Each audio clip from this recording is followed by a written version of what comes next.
doesn't matter, right? girl. You're getting ready to go tomorrow. Yay. Yeah. So, well, Sunday, but I have so much to 2 sets of keys we're going to get today. So, Yeah, right. That's awesome. but yeah, it's insane. Let's see. Where's the show?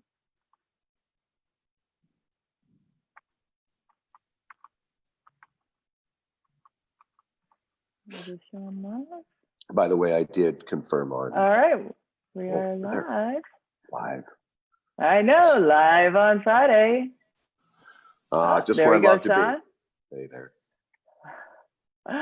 Welcome. It's another Friday Facebook Live, sponsored by Heyler Realty, or Groundhog Day, however we wish you to view it. Actually, I've changed my shirt, so that's how you know it's not Groundhog Day. You look actually quite dapper, sir. Well, Jay, speaking of sponsored by Heyler Realty, it's because we are like literally firing on all cylinders. And there's a Murphy's Law clause to that, of course. But that aside, it's just that it's multiple appointments, it's multiple listings to work on, and it's also multiple sales and negotiations. And I'm really kind of excited, and maybe we'll go on about that a little bit later this afternoon or a little bit later in the show, because there's so much taking place. So I just wanted to look a little bit more the part. I would rather be in flip-flops in my shorts. That's what I'd rather be, but sometimes it merits dressing up. Being an adult. Oh, wow. Well, I know that is a big deal for you. And so that is pretty awesome. But you do look great. So thank you for that. Kudos. Yeah, and it was ironic too, because normally, like with my normal routines and the things that I do, I come in here and it's usually 10 to 15 minutes before, and I get myself set, and I've just exercised really vigorously. And today I was like, okay, I got an extra 45 minutes in the time window. And yet I still walked in with 5 minutes to go. I was like, how does that happen? And I didn't feel like I dilly-dallied, like I was just being busy and productive. But that's because there's so much going on and a lot of good stuff to share. And then opposite of that is me sitting here pacing on the clock. Okay, it's 9:15. All right, so we've got 35 minutes before I need to open the Zoom and get the production ready and go through the, and then make sure I check all the stuff before, and everything's cute, lights on, and I'm dressed and ready to go. So, and then like, all right, 9:49, 9. I know you. Oh, I know that. I mean, come on. We always tease, like, if Jay Wu could figure out how to put a zip line course across the city, and she could just zip line to everything she wants to do, because it's the most efficient, quick way, that's how you'd be moving. And that's how you are in your life. But in all fairness, it's part of what makes you super unique and super special. It's why so many people are attracted to doing business with you. You're a promise keeper. You are always there. At whatever the cost, you pay it up front. So you put in the pain and just do it. And it's that discipline. And it makes a lot of things happen. And quite honestly, it frees me to be more authentically me. So it's a gift, in all fairness. So thank you for your gift to us. Well, I'm a natural caretaker. I guess it gives me pleasure and joy to know that I put in the extra work and time to make sure that the people I love and care about can be free to just enjoy being taken care of. You know what I mean? And that's the gift I give to the world. So. Well, you certainly do a lot to make sure that the Heyler engine goes, and it allows me to be more dynamic in how I do and what I bring to the table. And that's the symbiosis, right? That's partnership, that's relationship, that's how we ebb and flow. And in these times when connection is so vital, and there's so much importance in communication and transparency, and really just relating to people, because there's so much stimulation out there, it's something that I cherish, and it empowers us. And right now, it's super interesting because it's just bringing this churning engine of abundance. I mean, there's a lot of activity and based on a lot of hard work. So it's fun to be able to share that. And a lot of it predicated on your disciplines. You're fretting about 9:15 to 9:49. Well, I'm excited to have our guest today, Anthony Behar. I met him about 4 or 5 years ago in a group that I'm involved in a real estate group, and just discussing the cross-referencing of all the various forms of real estate, whether it's real estate litigators, real estate transactional attorneys, estate planning attorneys, you've got estate planning, litigating attorneys, you've got commercial realtors, title reps, et cetera. And so when you have about 60 people every month kind of downloading the various perspectives, I thought it would be wonderful to get his perspective and get to know him a little bit, because he's also a pretty cool dude, about what the commercial world has been like for him. So let's bring Anthony into our show so you get to say hello. I think he's coming in. There you go. Hey, Anthony, welcome to our show. We're on live. Oh, thanks for joining us. There we go. Thank you, Jay. Thanks, Sean. Thank you for having me today. It's so exciting to be with you guys. Anthony, you look great, dude. You just must be a pro at this production. You got your lighting right. Your skin color looks really tan and healthy, bright and shiny. I'm excited to have you on the show today. Hopefully that's contagious. Well, I appreciate that. I just got a little lucky. Nothing fancy here, just an Encino ranch style home. So seems to be working. A classic. An Encino ranch style home is actually one of, if you were to define neighborhoods and what old Encino was all about, that ranch style home, which was so quintessential California, light, bright, big space. That's pretty cool. And it shows in the house. It's reflecting behind you. It looks full of light. Yeah. You guys as residential realtors, I know can appreciate that. And it's a shame we're starting to see these ranch style houses leave us little by little in this neighborhood today. But you got J-Lo that moved into Encino, right? So they bought an estate up in Encino Estate. Oh, okay. I didn't know J-Lo's a neighbor of mine. Yeah, I think bought last month. That neighborhood has always attracted actually a fair amount of celebrity, and it's a lot of it, I think, in relationship to studios and commuting back and forth to Hollywood and to Burbank, et cetera. So and land, big lands, big lots, and sometimes with views, et cetera. But Anthony, we're thrilled you're here today because there is so much happening. And I think, based on reading your resume, and it's really impressive, quite honestly, being who you are over at Major Properties for 16, 17, 18 years, whatever that's been, a long time, sold some really significant properties, industrial properties, downtown commercial properties. Your finger on the economics of what's taking place and the awareness of what people are doing in commercial space, I think is vital for people to understand a sense of economic security, if there is such a thing these days.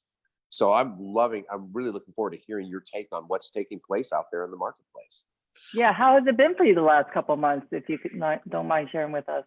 Yeah, thanks, guys. So, like everybody else, the beginning was obviously very strange, very different. I think our firm, though, adjusted right away. We reacted quickly. We shut down, I think it was the 13th of March, and we got our staff up and running that weekend. And everybody geared up from working from home. And like all of you, we thought it was only going to be 2 weeks, 3 weeks, and here we are 5 months later. But having our staff able to adapt and work with the agents right away, that's been a really big help for us. So from a logistical standpoint, how has it been the last few months? It's been almost continuous. There hasn't been really much of a break. Our marketing team, our admin, the secretaries, everybody's up and running, and there really hasn't been any disruption, any hiccups at all. So that's made it really nice for the agents and us, the guys who are trying to keep the deals alive. So the support staff has been fantastic. So, the last few months have been, I luckily I had the commercial real estate market going into COVID was really, really strong. And I had a lot of deals going into COVID, and luckily all the deals ended up closing in the middle of COVID the last few months. So none of the deals had backed out. Nothing had fallen apart. Everything ended up, and people had a chance to get out of these deals if they wanted to. There was a lot of reasons or excuses buyers could have. There was, sometimes a little adjustment in price, but that was just a reflection of where the market is. The overall deals closed. We made it to the finish line on everything. And I think that's a sign and a testament to the LA market by and large. And, my focus is on commercial industrial, right? So every area is going to be affected differently. So the last few months for me, Jay, they've been really good. Everything that I had going in to COVID, everything that was in escrow made it to the finish line. Oh, that's great. Anthony, that brings up some really interesting questions in my mind, and that's talking about your clientele and the properties you specialize in. You're in commercial industrial, so that's going to be a lot of these different parts of the city that are not necessarily on the west side of LA, though there's probably some commercial industrial here and there. But a lot of it's going to be inner city. And what I'm interested in is the clients that are coming. These are clearly industrial. There's production, there's manufacturing, there's things happening, there's actual commerce. And it's so heartwarming, I guess, or encouraging to know that these guys are still coming. These businesses are still coming through the door and wanting to make things happen. Have you seen a change in the type of client that's coming in, or businesses, or is it just LA such a megapolis, everybody wants to be in the show? I think it's a little bit of both, Sean. LA is still one of, I think, the strongest real estate markets across the country. So you're always going to have that sort of over us, no matter what happens. I think now that e-commerce has picked up tremendously, and I think e-commerce has been growing, it's continued to growing. So a lot of these warehouses are now doing e-commerce business where they used to have a bigger retail presence, for example. So we're seeing companies now shifting, going completely online, and they still need the warehouses to produce the goods, to distribute the goods, or they're warehousing to partner up and help other companies distribute their goods. One of the newer businesses we've seen come on to these urban areas for taking old warehouses is commercial kitchen uses, or ghost kitchens. And we're kind of in the early stages of that right now, but we are working with some people that are looking to convert these warehouses into that type of use. And I think that's going to be a really big play going forward. And there's some really big companies doing that on a pretty high level right now. But with people not being able to go to restaurants, more people ordering online, a lot of the restaurants weren't set and didn't have the capacity to do the amount of delivery service that they're doing. True. So this concept, I think, is fantastic. And so we're seeing a lot of interest from outside companies, people from other parts of the country coming in, wanting to be in LA and to develop these kitchens. Yeah, that's Sean's wife knew firsthand, right, Sean? I mean, Jill was involved right from the beginning. Yeah, she was in the very first ones that Travis Kalanick was working on for the cloud kitchens. Okay. And so we had some familiarity with it. I think conceptually they're genius. And certainly the larger corporations, to your point, that didn't have it, weren't necessarily delivery centric, and figured out, oh my gosh, it changes overhead, it changes exposure. I mean, one of the things that I had heard, and I'm going to switch up a little bit, was at the Anderson Symposium for their economic forecast a month ago or so, was they were worried about and concerned about the health and well-being of restaurants in the city. And their projections were that maybe as many as 45 to 50% were not going to be able to survive COVID-19. So these advent of these shared kitchens, these ghost kitchens, these cloud kitchens, really is a genius concept, because you minimize expense. So your outlay is not $15,000, $20,000 a month in rent, it's $5,000 a month in rent, or whatever it may be. Right. And you're linked into a system that's already working for you, and it's allowing technology to work for you. So I think that's a fascinating component. And what's nice about that is that's a shift in the paradigm, right? That's a different business model. All of a sudden, here we go, we're getting a little more futuristic and applying what we've learned in the past, and more efficient. So I think that's exciting. I wonder about how about commercial office space? What do you have a beat on what's happening with commercial office space? Is that still in high demand, or is that changing? So that's interesting. I don't do a lot in office leasing per se, and Class A office leasing. That's really not my forte. But I mean, from what I'm reading and hearing and talking, I think we're seeing a major shift in that. And I think it's probably going to be a permanent shift going forward on, depending on how COVID plays out. Oh God, sorry. It's okay. I love that. That's real life right there, Anthony. I love that. Sorry, I'm going to switch rooms to try. So we're going to try to get a little bit more privacy here. So this is live, right? I love it. That's This is the right. good stuff. Yeah. Okay. So I think some requirements and requests that I'm getting from people, say a law firm that used to be in a high-rise building, they're going to want to be in their own space, right? They're going to want to not take the elevators, and they're not going to want to have a massive shared lobby.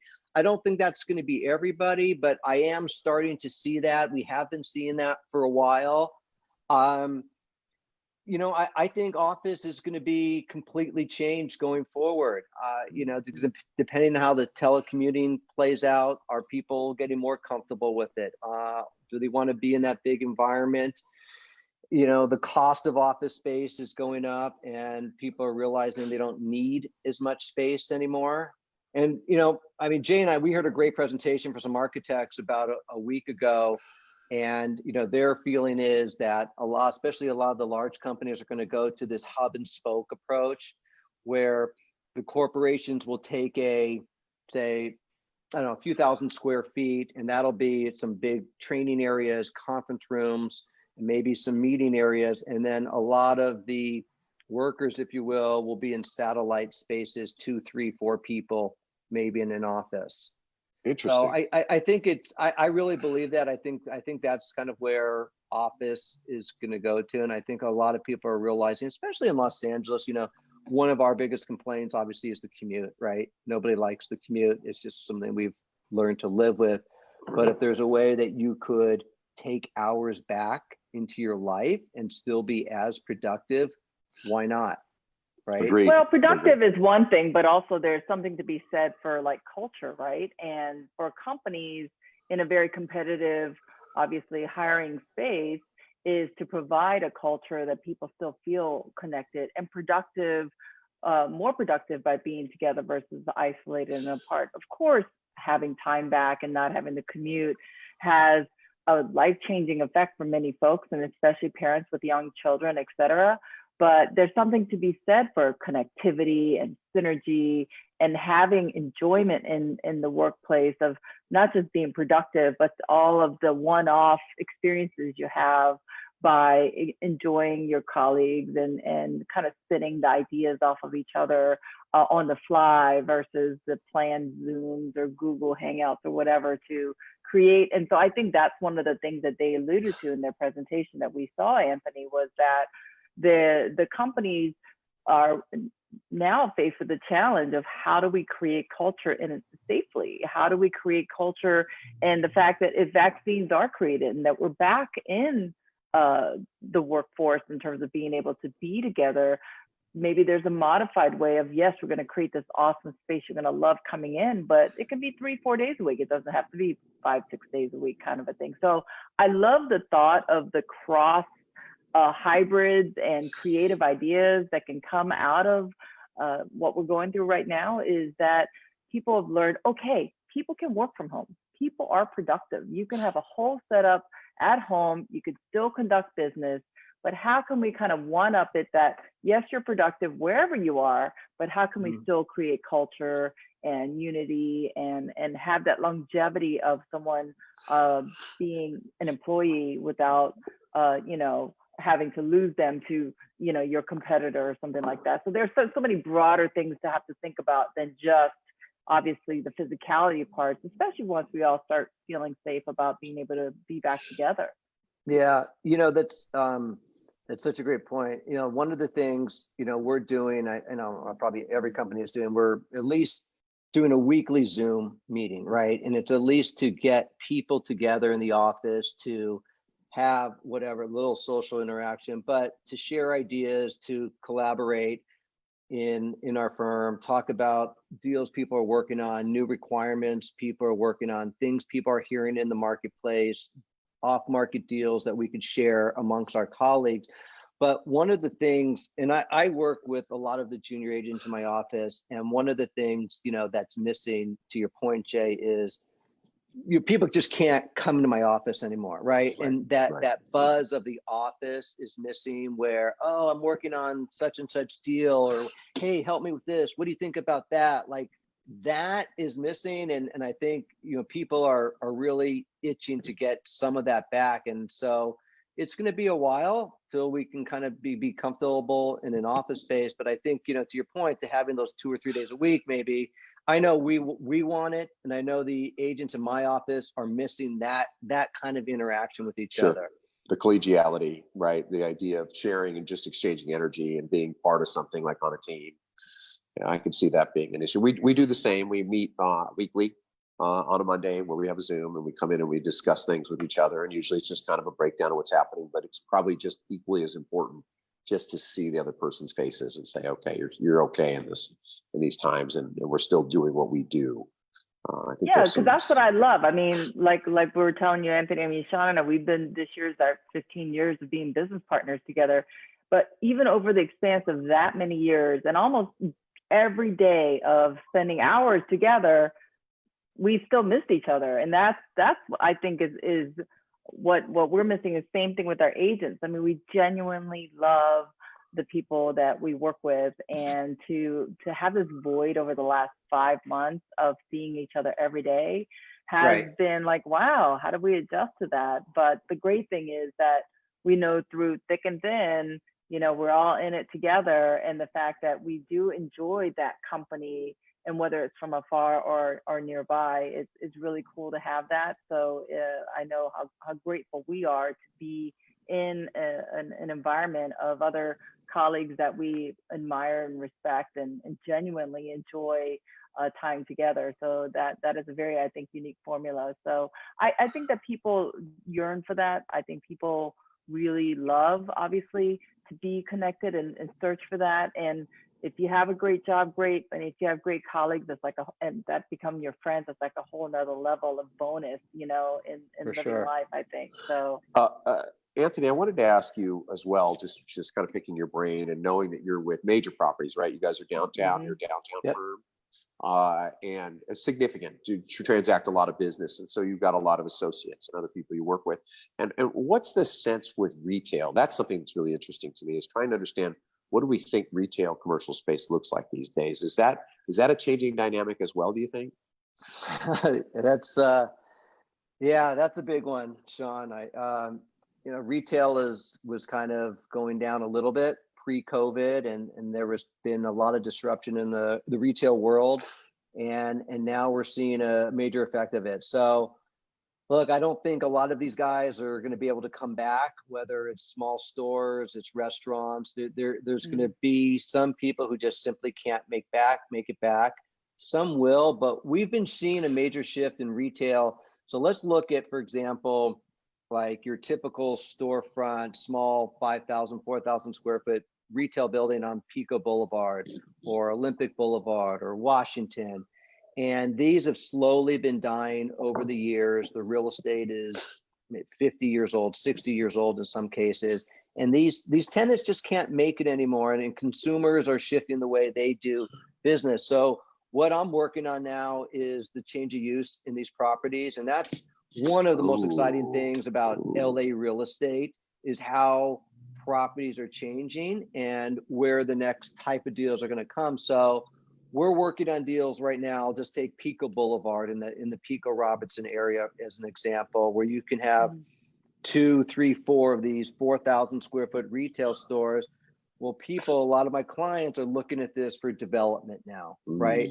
And you're starting to see that come up along these corridors, these 4-story, 5-story buildings, maybe mixed use, maybe not, but apartments. I think that's where it's going to go. I think the urban infill, high density living is where these old retail properties are going to shift to. There'll be some around, of course, you need some services, but by and large, if you have 10, 20,000 square feet of land, those are going to be going to 4 or 5-story buildings. I'm seeing it now. I'm working on it right now firsthand. So I think that's where a major shift is happening in those type of retail properties. Now, malls, I don't know. I mean, you know, you've heard some of those economic forecasts too. I'm not a mall guy. That's not the world that I run in so much. I mean, this is just what I think. You know, a lot of that's going to change too. I don't know where the big malls are going to go, but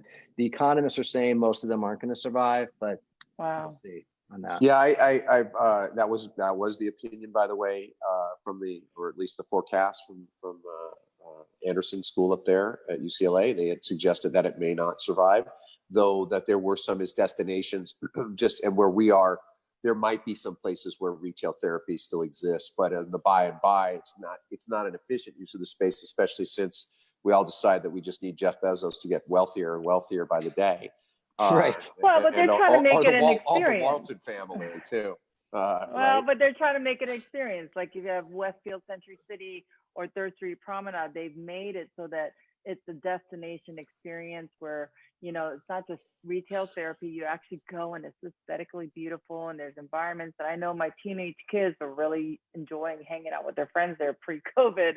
And so I think parents who have teenage kids, I don't know how much shopping they do per se, but they are dining there and movies and et cetera. The teenagers were still kind of going to the mall as a place to meet up without having to take over someone's house and things like that. So, and have some privacy without parents.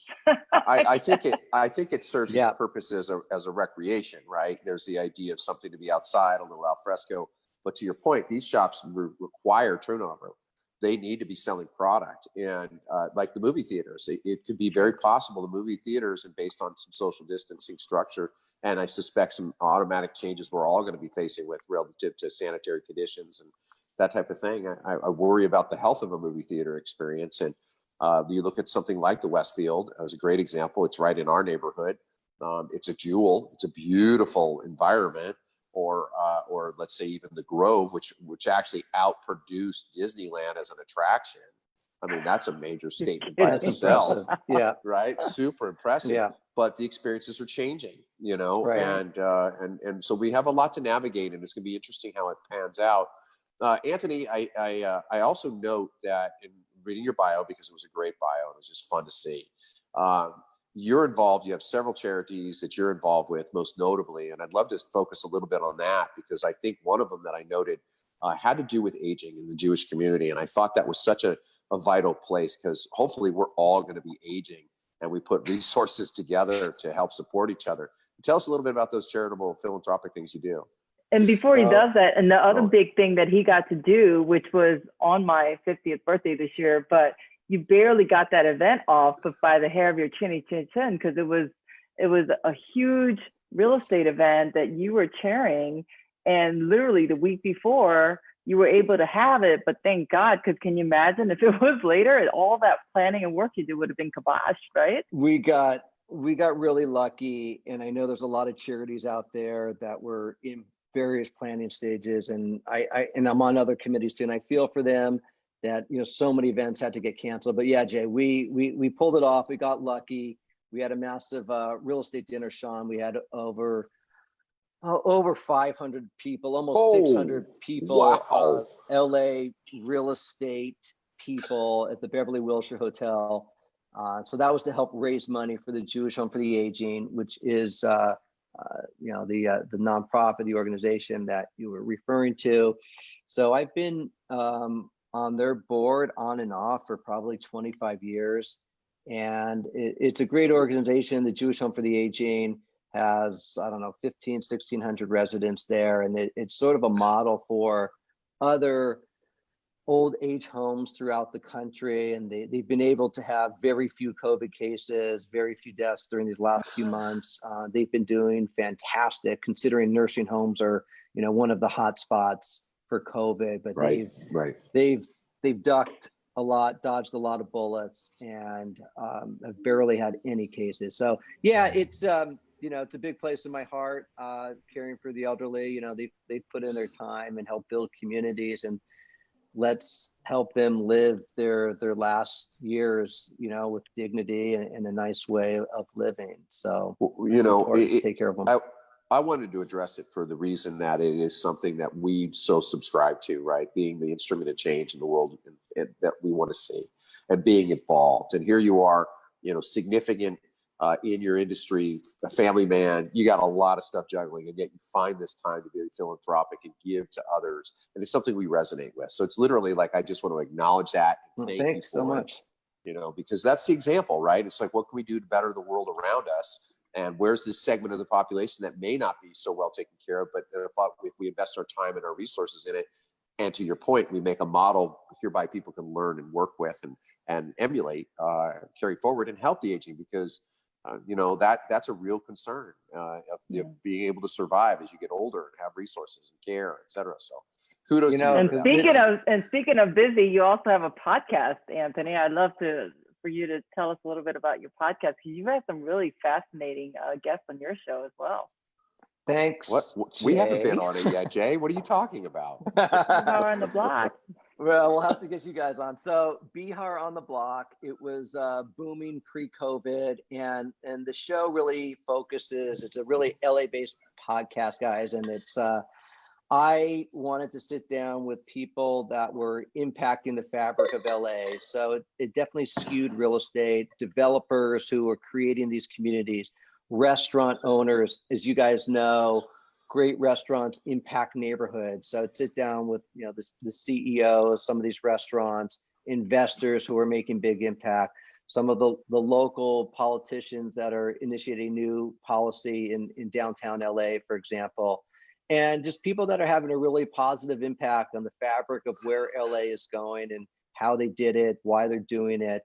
So my most recent guest, there was a big, my thing was, I always sat down face to face with these people. So I never did a podcast over the phone or Zoom. So I took a real hiatus during COVID, and I was trying to figure out what I'm going to do. And so I started back up recently. My latest guest was a woman from the Howard Jarvis Taxpayers Association. And we get into Prop 13, 15. And that's a big thing coming up to California in November. So wanted to make people aware of what's going on. I think a lot of people don't know this Prop 15 is going to come on, affect commercial property owners in a big way. It'll affect a lot of us in California in a big way. So just let people know what it's about, making them aware of it.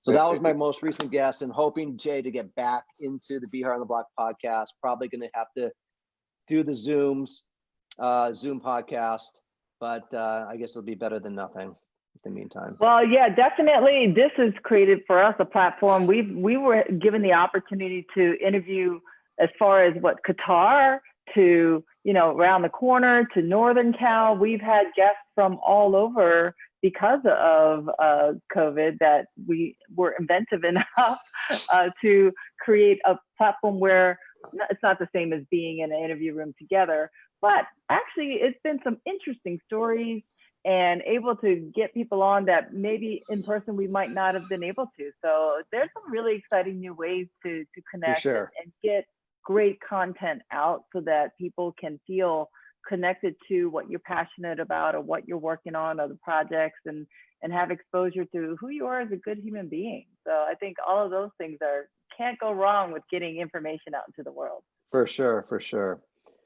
Well, you guys are doing a great job. Love it. And I think it's fun and exciting and adding a new element to what your world is. And just any positive vibes you guys are putting out, I think it's fantastic, and sharing with as many people as you can. So congratulations, guys.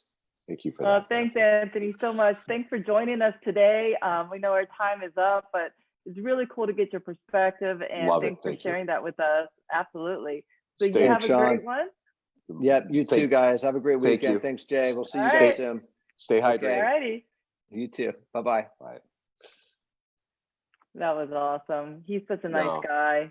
Well, he's a nice guy. He's got real data, and he's busy. Yeah. He's producing at multiple levels, right? Whether it's professionally or personally, he's out there contributing. It's awesome. Yeah, he's a great contributor, smart guy, personable, father, obviously has a dog in the background, and we've had some great conversations, and we're both on the executive committee of the group that we're on as well, which is how we got to know each other even better, even though we met years ago. and to go to the holiday parties and to the various planning events and things like that. It's been really cool to get to know who he is, and it turns out we have so much in common. So that was always great as well. So Well, if it's always good to branch out.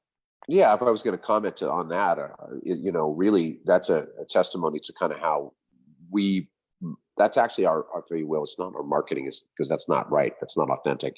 It's just our sense of being. Like outreach is a huge part of what we want to be, and that's connecting with other people and getting to know them and breaking down the barriers and sharing information and learning about each other. And, you've done such a magnificent job in these different organizations. And I think that if the audience didn't already know, that you're always the first person that raises their hand to volunteer for every job. I remember one time looking at the different things on your calendar, and I actually got dizzy. Like all of a sudden I got vertigo. Like how could she possibly keep all these things straight? And each one of them, you're like a chairperson, a co-chairperson, be in charge of this, charge of that, the PTA over here, on second PTA over there. So I've got 2 PTAs I'm working on, parents groups of different sorts, and business associations. I was like, holy smokes, Jay! But you're a woman on fire. I think though, it's because being outcast as a youth, as a grown up, to feel like I'm at the epicenter or the heart of it, or belonging to something. And if you're the president, they really can't kick you out if you're doing a great job. You climb that ladder. You're like, I'll show you. Right? I think there's a sense of belonging by doing so many things for so many people, is that I really didn't feel like I belonged anywhere growing up. And so now as a grown up, I am very involved and in the epicenter of everything. And so how can I not help but feel I'm doing something great, as well as I belong to and have made friendships with some of the most spectacular people on the planet. And so I definitely, I feel like I'm the recipient of being involved more so than the giving that I actually do. So. Well, and I don't know that the audience really knows your entire story. I'm sure there are many people who do, and what you've experienced through your youth and to who you are today and what you've created. And there's several things I can comment to that effect. One, nobody can take anything away from you. You have earned that all by the sweat of your brow and by your focus and your determination.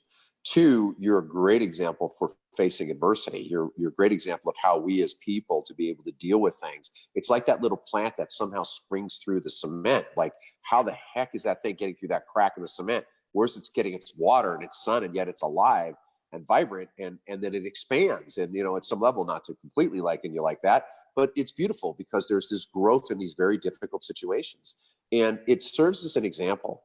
I saw there was a whole social media thing recently, and it was kind of really talking about women empowerment. It was black and white, I think, as how the background was. Yeah. And it was a beautiful little movement for a minute, because it caused you to look at each person for a second and recognize that they've all been on their own journeys. They've all had their own things that they've had to navigate. And, it's very hard, right? It's the same kind of adage to a degree. I'd liken it to somebody's trash to somebody's treasure, and vice versa. And in this, like these experiences that you have, it's very hard to measure, but it's important to recognize, and realizing that everybody's voice and perspective is so valuable, because you just never know where that shines, or someone else resonates or connects with it. And so I think ideologically, what we do here in our firm, in our mindset, and what we're doing in this medium is saying to people like, look, cast out your thoughts. Let's sit around. Let's probe a little bit. Let's learn about each other. Let's learn about different facets of the world we live in. Anthony right there was just a treasure trove of data and information. He had real-time stuff that's effective, from the commentary about retail and the changing. He talked about the emerging markets, where they see it. By the way, audience, if you're not paying attention to it, pretty much coming down your boulevards, irrespective. Yeah. In fact, probably rezoning areas to accommodate that. Density is what's going to happen.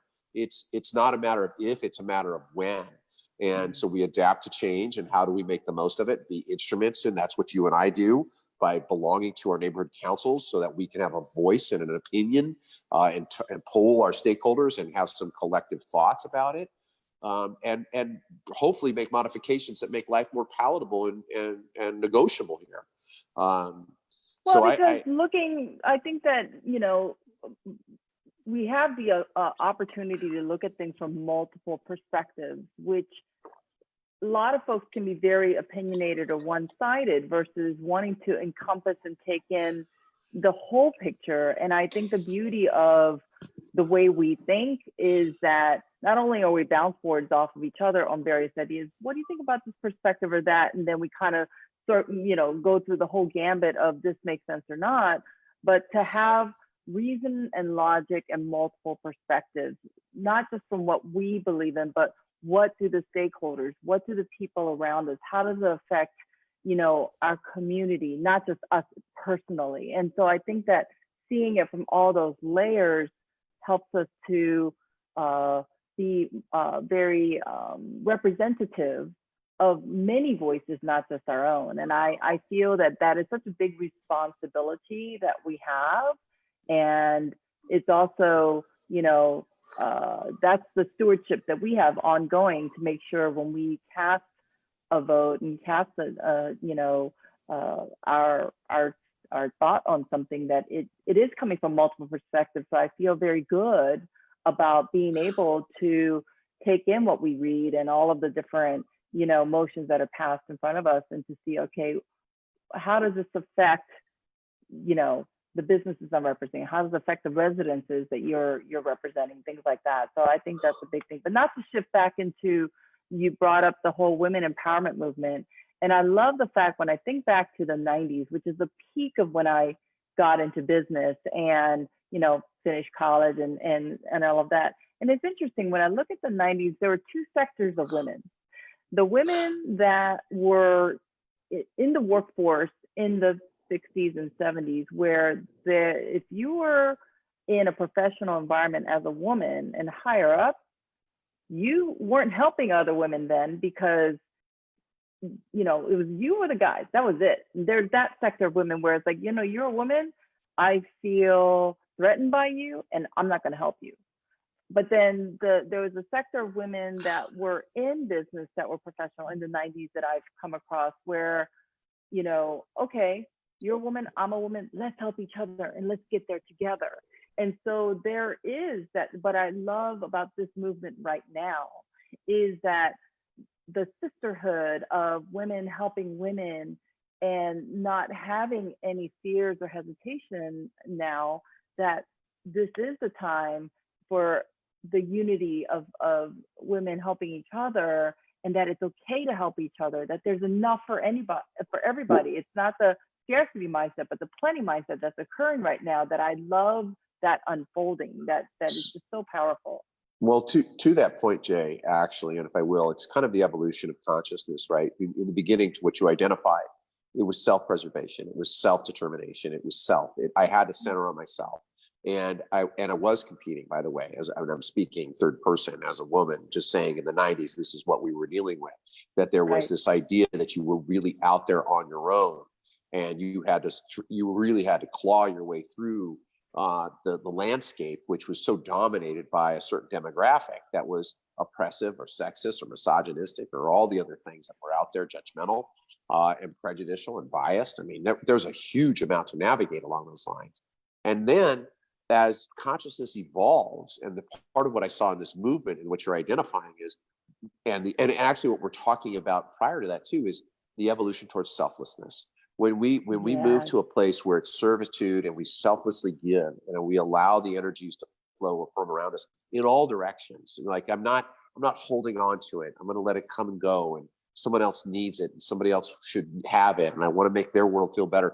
And we keep spinning it like that. And so when we think about collectively lifting each other up, to me, that's the call. The mission is selflessness. It's saying I am a part of all of you, and I don't see the barriers. That does not mean I'm not front loaded with fears and anxieties and different ideas that I was brought up with and fundamentals, because there was so much stimulation. But what I'm finding in this, because there is so much outside influence, that the only journey is with inside, and this inside part that says, okay, under my own power, I'm limited. But when I connect with everybody else and I open myself, I am now part of sharing energy with everybody. And I love that part of it. I see it in you. I see it in our business. I see it in our philosophy.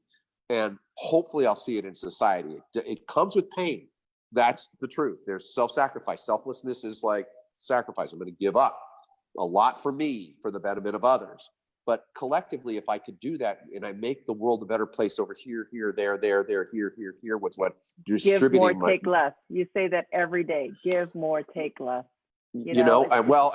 carbon footprint. That's actually where I borrowed that. It was the whole mindset of a carbon footprint, which ironically, I was driving a Prius and my wife was driving a Suburban. I was like, okay, well, I'll take less so she can have more. Sorry, Jill, if you're watching this, I love you, baby. I think you want that car again, but we can get one that's electric. Let's see.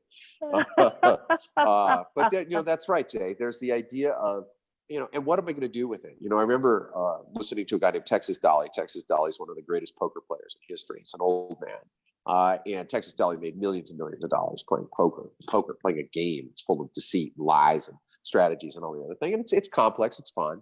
Obviously, a lot of people watch it. A lot of people play it. And they would say to Texas Dolly, well, but you live in the same house and you just have this old car. And he'd say, well, I can't sleep but in one bed. And I can't drive but in one car at a time. Why do I need more? And he said, so he was very philanthropic with his abundance. He would give it and charitably move it along.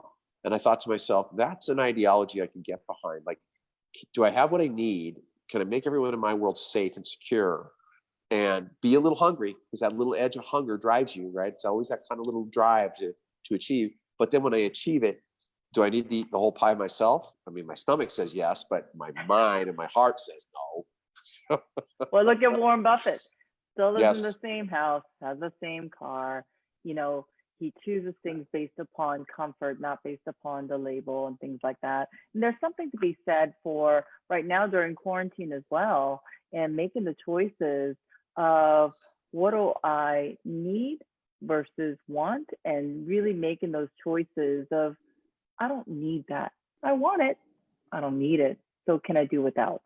And, lessen, the consumption, and lessen the maybe just the extra noise, and just quiet things down and be in the space of what's really important in life, our health, our connection, the people that we care about, that they're healthy and they're okay.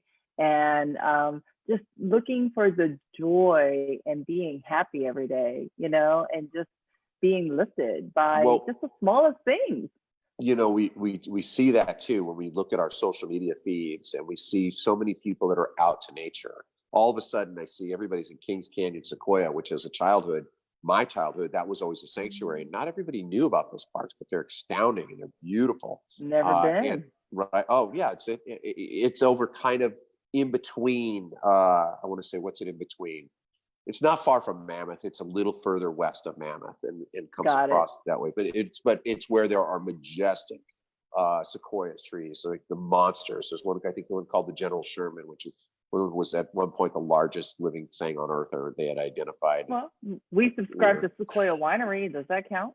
Well, Because the yes, wine's but good. that's a very different.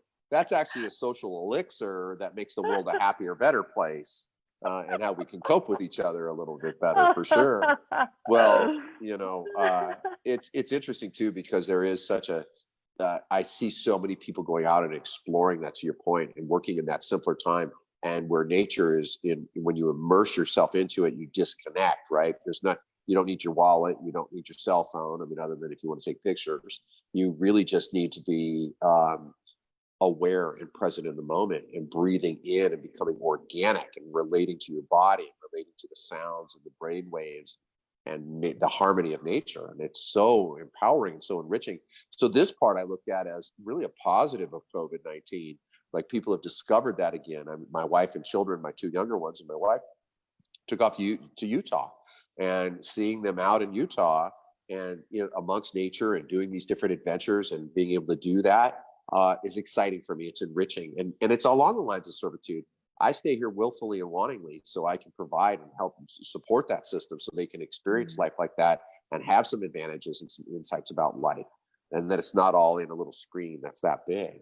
But that it's really expansive, and that your place in it is maybe small, but it's really relevant and important. And being a good custodian does exactly what we're talking about. That's connecting all the energies and being plugged in, so to speak, to real life.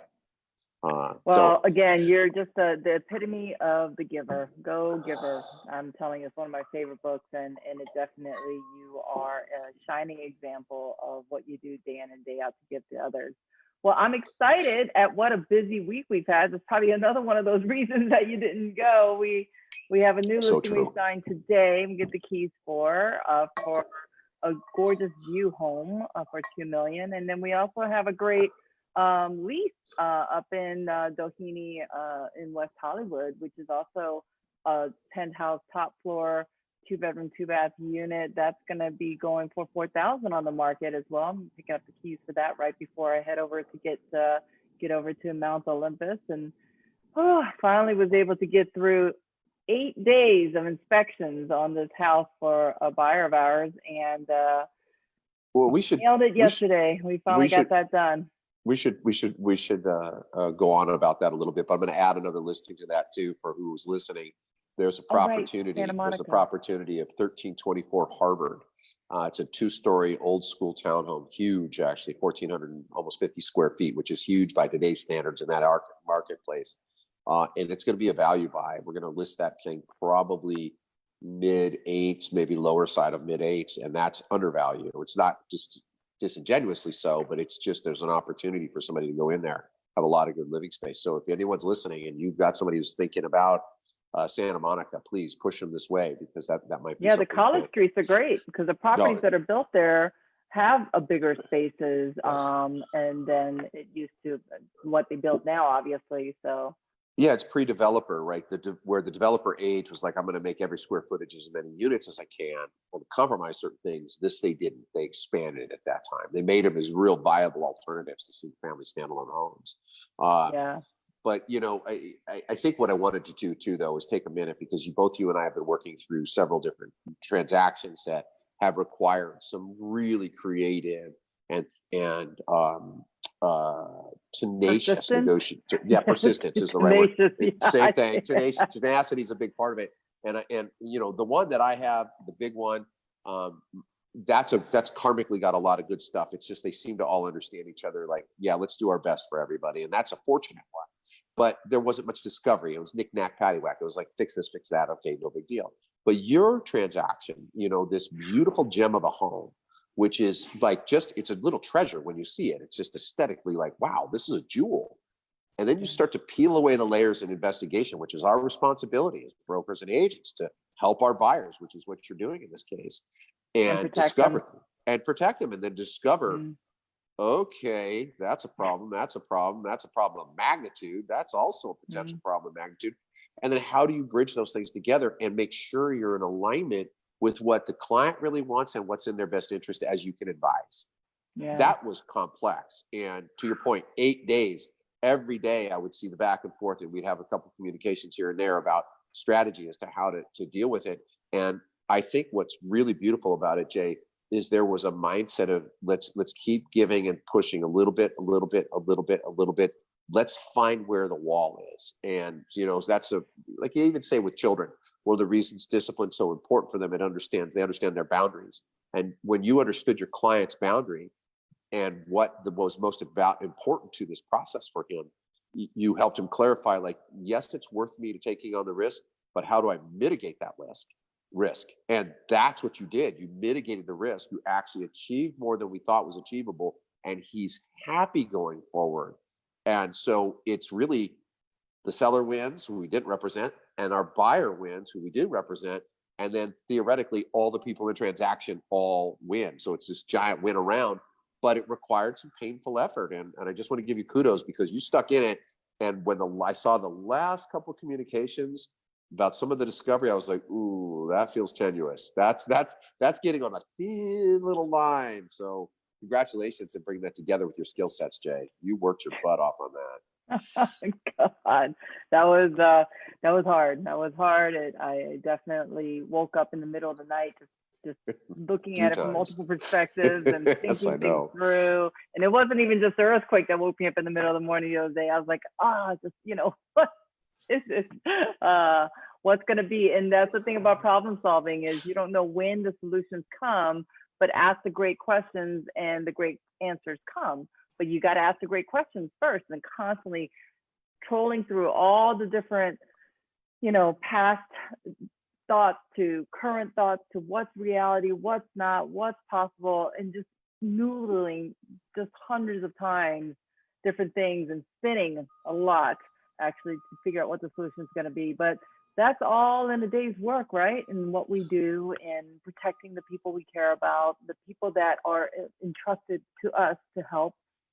And in the beginning, sometimes when we refer to somebody, it's not like we have a deep relationship. It's not like we know them, but we're beholden to the referral source, the people that have entrusted us to help their colleague, their parent, their sister, their family member, their neighbor. And so there is this deep attachment that happens very quickly of how can I represent this person to the highest and best of my ability, because that trust is everything. To be in that circle of just like, hey, I trust you and you belong with us to help us get to the finish line. I think, again, back to the whole childhood thing, all of that leads up to the fact of I don't want to misstep in this relationship. How can I make this whole? How can I battle for this person? How can we make this the best experience that we can, even when those giant hurdles come up in front of us? Because they're not easy to get through.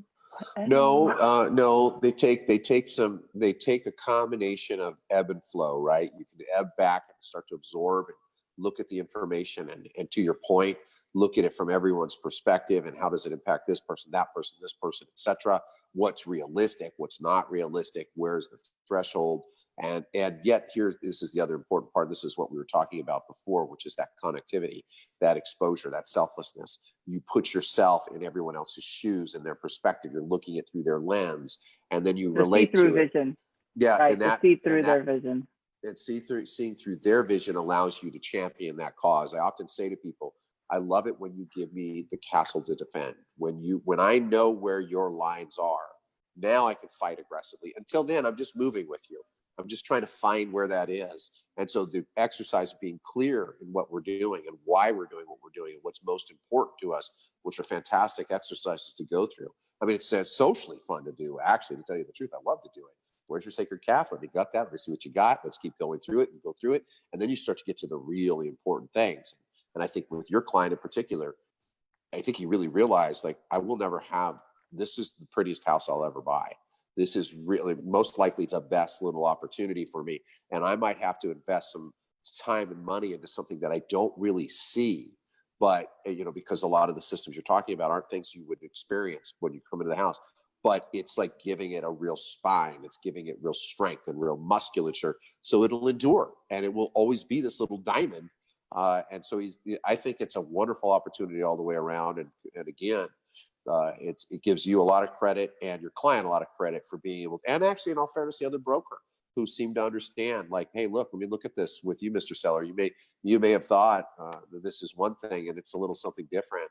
And then I had to acknowledge that too, because I think that the broker on the other side, although largely MIA through a lot of the process, did get it at the end and was helped bringing it together with you. So that's collegiality and things that you've done to establish rapport. Well, there's a lot to be said for having having all parties be collaborative mindset versus take and give kind of a mindset. So I think that all that plays in together. But it's funny because, people joke all the time, real estate on the front is sales, sales, sales, and that's the front stage.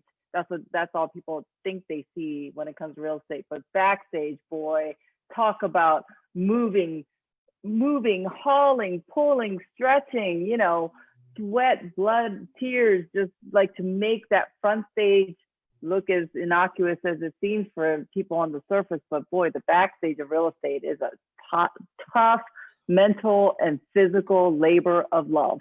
Well, That's for sure. It's so true. It's so true. The client over there at that Harvard townhome is a former professor at Berkeley. He's a highly educated man, retired.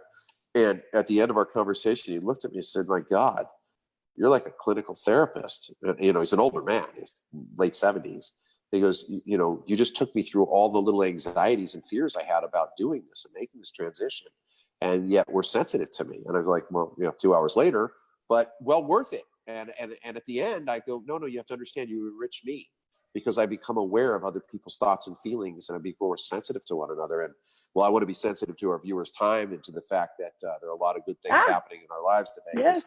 It looks like it's 11:01. Wow. How does it? I swear, it's just always in a blink. Well, happy Friday as always. Thank you. Have a super weekend. Happy almost August. So that's about to happen. It's like it's Yes. August. And thinking about school already. So it's just crazy for the kiddos. So a lot of good things to come, but looking forward to seeing you again. All right, my See dear. you Thank you later. guys. Take care.